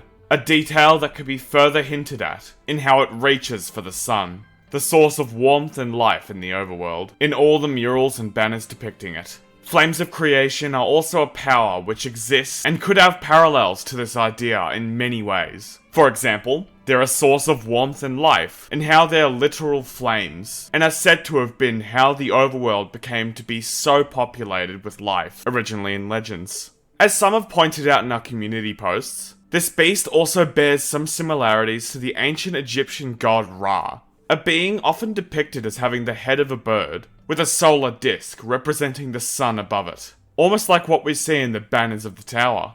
Ra, in ancient Egyptian mythology, was the god of the sun, which is associated with life, and he was, in many interpretations of the mythology, considered to be one of the first gods, if not the first to have emerged, and with him, the formation of the world. All these elements, potentially even including the similarities to the sun god Ra, push forward this idea of this creature being one of creation. with magical creatures made of stone, more powerful than regular golems. It might make sense for this creature, being adjacent to aspects of creation in Minecraft, to have given the host's life to care for this world. It would then be here at the time of the Stronghold, the ancient cities, the Gale Sanctum, and many more, where the Tower Keeper would eventually emerge, with the introduction of the Beast of Creation back into the Overworld. Perhaps we can even see hints to this in certain details of the levels of Minecraft dungeons. The Gale Sanctum can be seen with potential influence from the Tower Keeper, with certain banners being set in place, with symbols similar to those we find in the tower. Large red banners of swirling wind lines coming together to form 4 squares at their ends. Even in the corners of the banner's center, the thin blue banners we see also have these square symbols in their corners, in the more conventional box shape they can be found in, as well as on the top and bottom of the fabric. The massive gears found in the Gale Sanctum are also quite similar to those found in the tower, which further shows how these civilizations collaborated with the Tower Keeper. With the Enderlings helping to summon their creator, they would end up having close ties with one another in this time, which can be seen both in the Gale Sanctum but also the Stronghold, which has various books, including a beige one, which depicts the same symbol seen on the side of the tower and on the Adventure Hub. The Tower Keepers even have all of these books from the Stronghold laying around the tower itself, including one with the Heart of Ender's visage on the cover, with the Heart of Ender essentially leading the project that would result in the summoning of their creator. This would make sense as well, and all of this further ties the connections between the beings of the End at this time and the Tower Keeper together. You can even find various lanterns in the tower, which appear similar to those of the End in the Gale Sanctum. The Tower Keepers would dwell in their own structure, one akin to the Well of Fate, but for a new age, which would of course be the tower, so that they could maintain the overworld in their own way. The tower is a magical structure that could likely appear anywhere, emerging from the clouds as it pleases, and with the challenges within, it would become the perfect training ground, especially with the tower avatars. A separate body which would allow heroes to fight in combat encounters, without the risk of death, yet still in a variety of real and diverse environments, with their respective hazards while facing enemies of all types. In this way, the tower is essentially a more perfect and advanced form of the Trial Chambers. With all of this put together, the tower could be anywhere to train the soldiers of the Overworld, who fight for the good of the lands to their utmost potential. The Tower Keepers cheer you on throughout the tower, overjoyed when you reach the top and saddened as you fail. They want you to succeed and become the best hero you can be. This may be why heroes are so strong and skilled these days.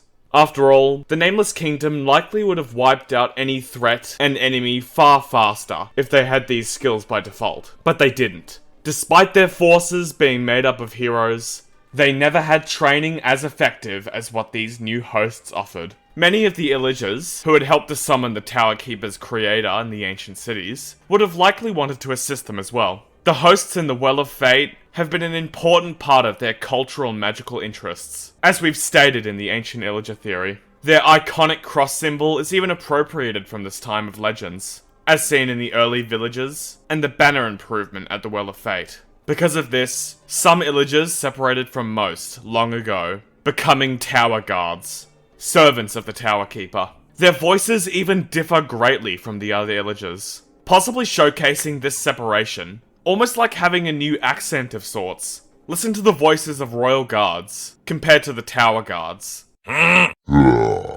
Extremely distinct. The Tower Wraiths, however, are more mysterious in their intentions. Wraiths in general are quite intelligent, similar to necromancers, which is seen in how the wretched Wraith despairs in the destruction of its source of power, and in how they're the only undead allowed within the walls of High Block Keep, showing that they can be reasoned with. Perhaps even the smarter of Undead had chosen to defect from the Nameless Kingdom. Not unlikely, since the wretched Wraith seemed to try and become its own ruler, using its enhanced power from the Orb's shard, adorning an icy crown on its head. Nonetheless, the Tower Keeper had a great responsibility on their hands. The Overworld had hosts once more, and with such forces behind them, the true heroes of the Overworld could spark a turn in the fate of this war. The Nameless Kingdom would have trouble coming their way.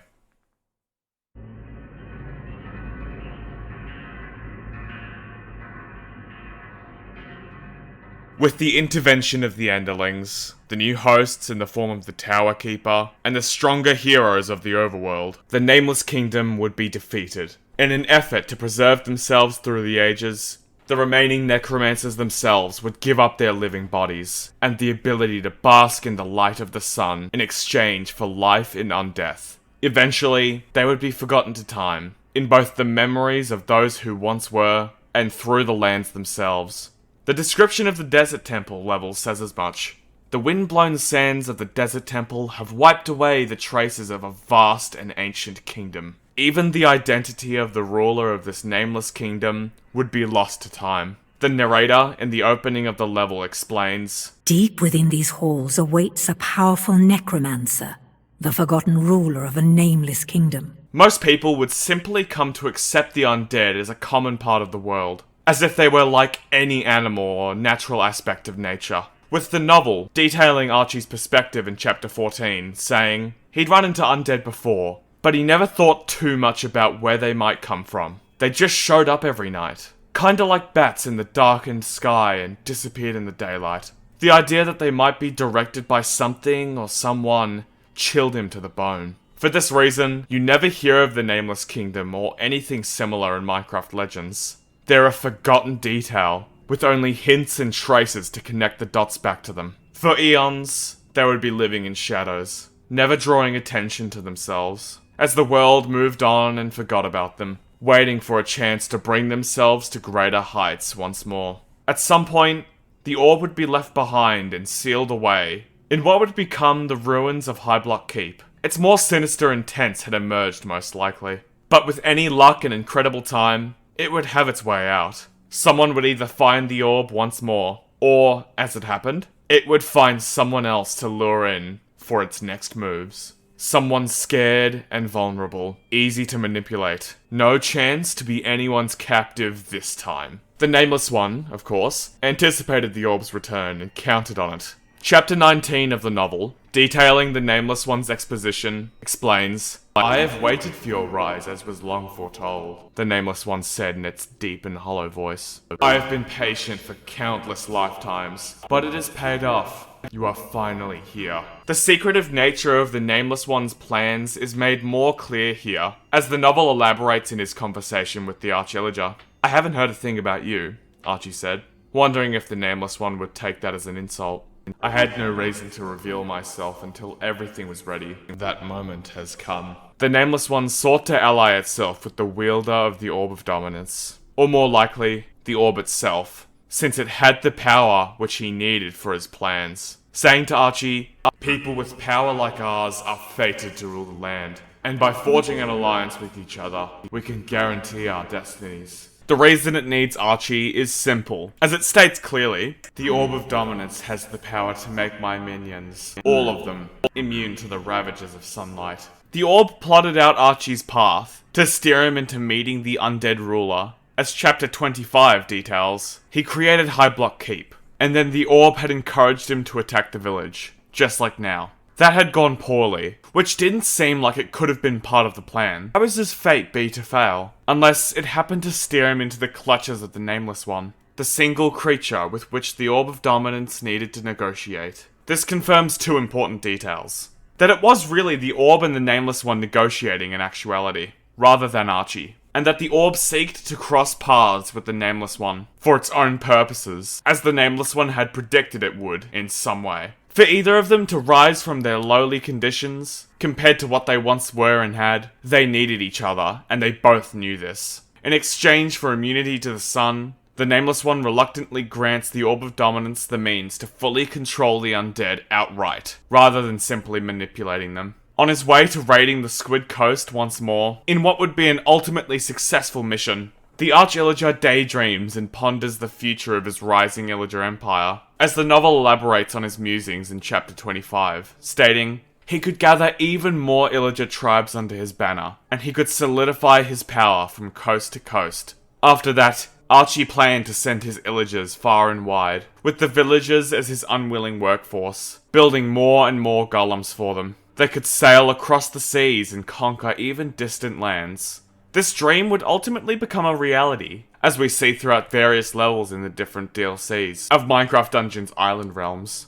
In the Coral Rise level, a sunken ship can be found and entered, and within, a red banner of High Block Keep and Archie's Illager Empire can be spotted in the sunken wreck, meaning he really would end up sending his Illagers to sail across the seas. One location that they were sent to was the Island of the Jungle Awakens DLC, in which traces of recent Illager activity can be spotted. The armor and shield of a fallen royal guard can be found in the temple tunnels of the Overgrown Temple. A golden statue in honor of the Arch-Illager is seen in the Panda Plateau, but most explicitly, Illagers still linger here, deep within the jungle, found in the Treetop Tangle level. They wouldn't just find and explore new, distant lands they had come across, but as Archie had envisioned, his empire would conquer them. This is most clear in the Creeping Winter DLC, where Illagers have taken over much of the lands of this island, with Archie's royal guards being found here as well. The villagers of these lands were conquered and likely put to work, just as they would be in the mainland,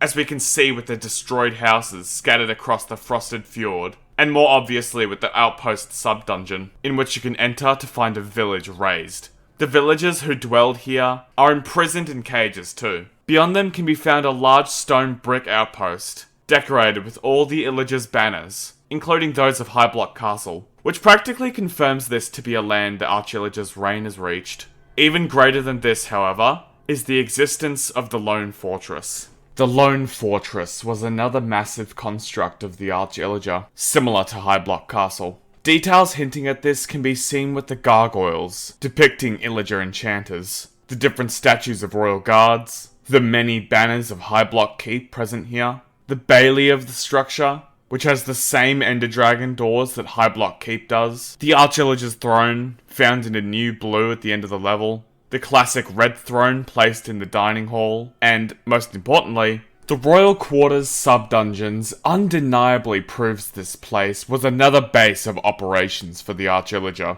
if it wasn't already clear enough. On the outside of the entrance, a golden statue of a little Illager can be found above the doorway. Within, portraits of the Arch-Illager can be found with graffiti painted over them. The words translate to foe and weak in Illageralt, signaling the disdain the Illagers now feel towards their failed leader, defeated at the hands of the heroes. Further in, we find more relics of High Block Keep, with paintings from there, such as one depicting an evoker and a pillager, but also, once more, the Arch-Illager's throne, which, as a reminder, is found in the Royal Quarters section of the Lone Fortress. This place, like High Block Castle, may have been something that existed long before Archie's claim to power, which would make the Lone Fortress potentially an additional structure which the Enderlings had as their own domain as well. An idea made more clear by the very similar architecture, which depicts the Ender Dragon throughout, in the form of doors and statues, as well as the massive scale of the complex, with its large archways and massive bookshelves, which are types of things that were made note of in the novel when describing High Block Keep as explained in the Broken God theory. With the Undead at its side now, the Arch-Illager likely worked with them somewhat more closely for a time, which can be seen to a degree in High Block halls, with the abundance of wraiths allowed inside, and the Undead left in the outside courtyards, as well as the lower dungeons of the Underhalls. This can also be seen in the Lone Fortress, with, again, the wraiths as well as the occasional Vanguard too. This collaboration seemed more closely knit in the Lone Fortress. However, as depictions of beings of the Nameless Kingdom can be found throughout, with statues in one area labelled as chess pieces in the files, including the Nameless one itself as the king piece. Other statues are of humans, such as those found in the Ascending Stairway section, and the statue depicting the slayed Ender Dragon, with the hero triumphantly standing atop her, a feat of humanity carried out by the player in the original game, an aptly titled Player Dragon statue in the files. But more interestingly, this specific statue is based on the Alex skin from the original game. It's especially interesting, considering that this is the only use of a vanilla Minecraft default skin, used to represent a human in all of Minecraft dungeons. Their face is more clear when looking into the textures, with both the stone version that we see in-game, and the grayscale reference of Alex's face present separately, which further implies that this person is supposed to represent us. How the Illagers or the Nameless Kingdom knew about the dragon's defeat is unknown though. It could have something to do with the orb and its own powers, possibly glimpsing into the end portal, which is found already open in the first cutscene of the end DLC, with banners and statues from High Block Keep and the Lone Fortress already placed in the stronghold as we get there. Perhaps Archie had sailed and stationed his forces here as well. If the Heart of Ender can glimpse into the overworld from the end, why not the other way around? And furthermore, if the End was once the enemy of the Nameless Kingdom, they'd certainly want to boast about the Ender Dragon's death, which would explain the statues we see in the Lone Fortress. Meanwhile, the Ice Dungeon, a place deep within this massive structure, functions as a crypt, with all of its tombs and coffins, as well as the name would suggest, a dungeon with balls and chains, found within closed-off rooms, where villager prisoners would have likely been kept. But artifacts of the Desert Temple level, a place that was very important to this ancient society, can be found here too in the form of sarcophagi, which are plentiful in the Desert Temple, as well as what the files refer to as a human vase, which is quite clear in its origins. Of course, this alliance would be short-lived in the grand scheme of things. As chapter 25 of the novel points out in Archie's daydreams, the wealth of the entire world would be his. Perhaps he would have his empire after all. At that point, he'd have to figure out if he could really bear to share the land with the Nameless One or not. He had little doubt that the undead ruler was already plotting against him. It was in the creature's nature. The question was, what was the best way to stop that? Should Archie simply try to contain the Nameless One in the desert? Did circumstances demand that he limit its reign to the Desert Temple alone? Or did he really have to crack the entire fortress open and root the Nameless One and its undead minions out? They would eventually betray each other, so Archie had to do it first to get the upper hand. Choosing the latter option, he directs his forces to lay a siege upon the Desert Temple. As the level's description tells us, now, generations later, the Illagers have arrived to try and pry power from these dusty tombs. This detail made observable, with the Illagers stationed throughout the Cacti Canyon, with some of Archie's forces even seen within the Desert Temple, such as evokers and redstone golems. Archie would seek out the Nameless One to do battle with it and steal its staff to have even greater power. Before that can happen, however, we find the staff and destroy it, before he can get his own tiny evil hands on it. With that, the remnants of the Nameless Kingdom is left without a central leader, and the Nameless One is defeated once and for all. Right? When the Nameless One is defeated, he does not fall to the ground in a ragdoll state, nor does he have a proper death animation like the other bosses, but rather, it disappears in a bright green flash. Its laughs are still heard echoing distantly throughout the catacombs, afterwards and later on, as we journey deeper into the lower temple. When asked about this in a Q&A on the Minecraft Dungeons Discord server, Laura DeLawrence, a lead game designer for Minecraft Dungeons, simply had to say, "What is dead may never die," which means the Nameless One may rise again.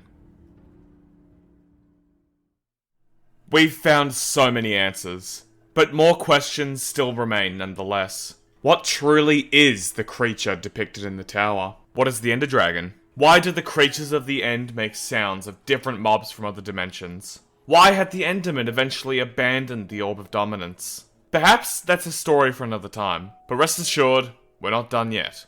And after many hints and teasers from several videos and numerous posts, it's finally here. What did you all think of the third major installment to the Broken God saga? Speaking of which, many people have asked about my older lore theories, and how many of my newer ones contradict them. The older End Descent saga, being my first set of theories to release, until Secrets of the Guardians, we've decided to separate from that series and steer into the Broken God saga. My views have changed quite a lot due to more insight and research. So, a playlist for the newer theories will be linked at the end of the video, as well as the older End Descent saga, for anyone interested in how far we've come. What else would you want us to cover in a future video? We have ideas, but your input is appreciated as well. Special thanks to WitherKing001. Without you, this video would have never come to fruition. Hope you enjoyed the video, because it took quite a while to put together. If you had a good time with this one, make sure to like and subscribe. It really helps us out. Thanks for watching. Hope to see you in another video. But until then, have a good day or night.